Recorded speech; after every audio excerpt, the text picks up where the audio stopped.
देखिएगा, हमारे SP madam आज सभी हमारे जो अधिकारी हैं सभी पे उनके साथ बैठक हुई है, मीटिंग ली है कि लॉ एंड ऑर्डर के जो कहीं न कहीं सवालिया निशान खड़ा करते थे और पिछले 10 दिनों के अंदर 3 इंसिडेंट हुए, जिसमें एक फायरिंग का हुआ हमारे एक रेस्टोरेंट पर और 2 हमारे व्यापारी भाइयों के साथ जो उनके साथ लूटपाट हुई और उसके साथ-साथ एक नशे का भी बड़ा मुद्दा।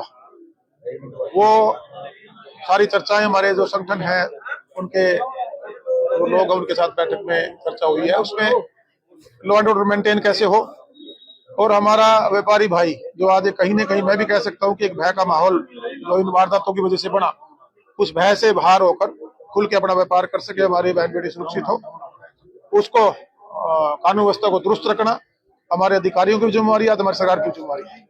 मुस्तैदी के साथ जो गलत लोग हैं उस पर कड़ी कानूनी कार्रवाई होगी। उनके पीछे पुलिस प्रशासन, हमारे एसपी मैडम और जो भी टीमें हैं इन्होंने गठित करके लगाई हुई हैं और पहले केस में तो काफी लोगों को नामजद करके उनको गिरफ्तार भी कर लिया गया है।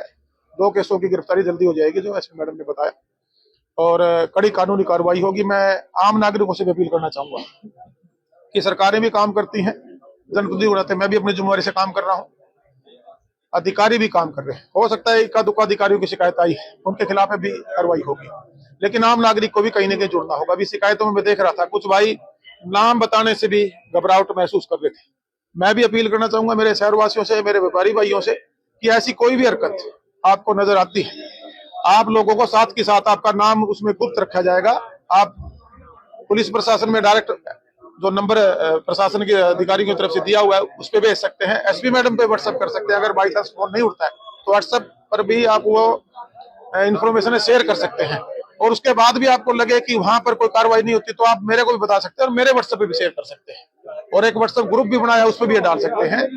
आपका नाम भी गुप्त रखा जाएगा और कहीं न कहीं जो लॉ एंड ऑर्डर है उसको मेंटेन करने में भी आप लोगों की, आम नागरिक की तरफ से एक बड़ी मदद मैं कह सकता हूँ मिलेगी। मेरी सभी मेरे टोहल का वासियों से, शहर वासियों से, व्यापारी भाइयों से अपील है और भाई आप लोगों का साथ रहेगा तभी हमारे शहर के अंदर जो लॉ एंड ऑर्डर है वो 100% हम मेंटेन कर पाएंगे। मैं इंश्योर करता हूँ शहरवासियों को, घबराहट में रहने की जरूरत नहीं है। जो भी ये गुनहगार हैं, ये क्रिमिनल लोग हैं, इनको बख्शा नहीं जाएगा।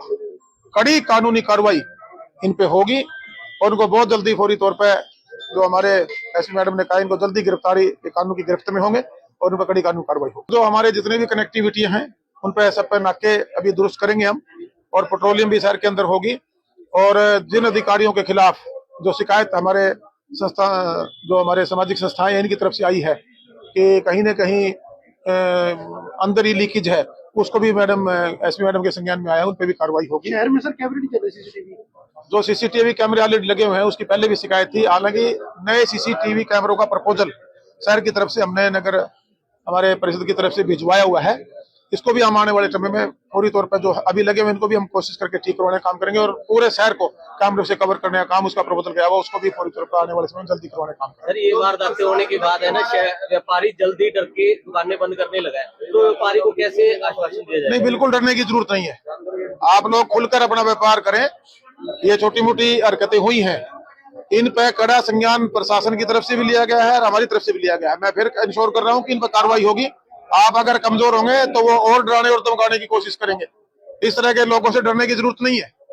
आप लोगों को मजबूती के साथ अपने अधिकारी को रक्षा के लिए मजबूत होकर खड़ा होना पड़ेगा, सरकार के साथ भी और प्रशासन के साथ भी।